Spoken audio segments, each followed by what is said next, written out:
Good evening and welcome to the Channel Studios in London with your international news around the world in 5. The number of fatalities recorded overnight in Spain fell to 268, the lowest tally in nearly 6 weeks. The overall death toll there has risen to 24,543. 4 days before Italy begins to gradually lift strict lockdown restrictions, people across the country are increasingly frustrated by the social and economic problems that the 2 months of quarantine has brought. Doctors and nurses in Turin demonstrated outside their hospital on Thursday over the lack of personal protective equipment for workers dealing with the new virus. Meanwhile, in Rome, a small group of workers protested outside the Prime Minister's office to demand government help as they struggle to pay rent, mortgages and bills.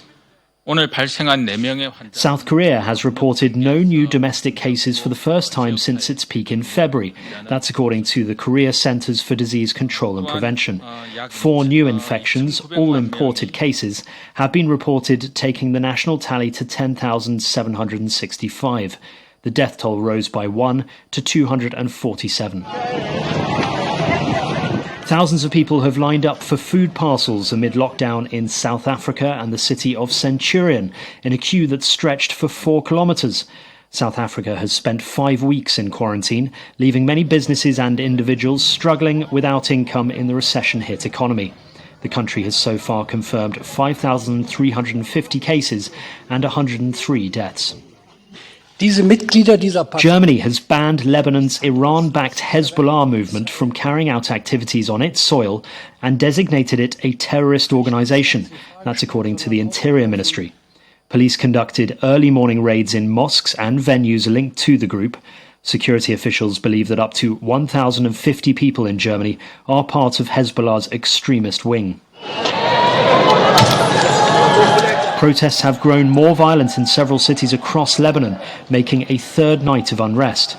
Demonstrators are angry at the country's worsening economic crisis, which has been exacerbated by the virus and its lockdown.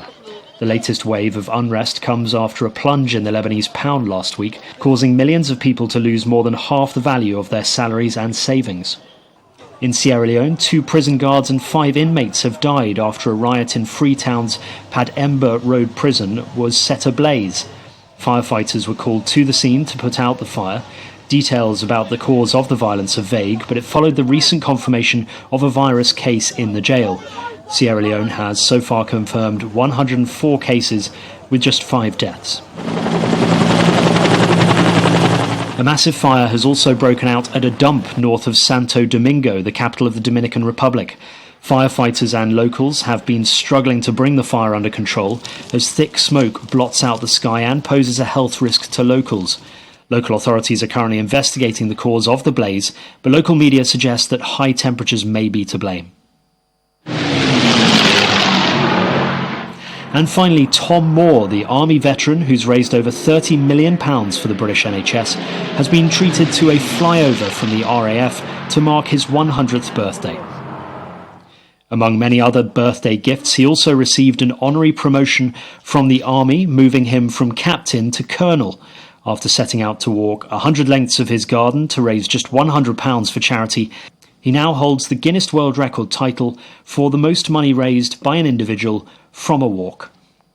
I know I speak for the whole country when I say we wish you a very happy 100th birthday.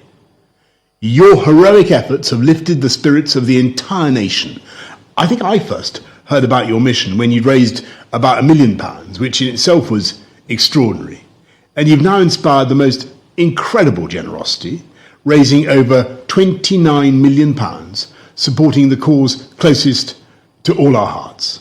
You've created a channel to enable millions to say a heartfelt thank you to the remarkable men and women in our NHS who are doing the most astounding job and whose courage and compassion will be why, in the end, we will defeat coronavirus. And that's your international news around the world in 5. Now back to the Channel Studios in Lagos.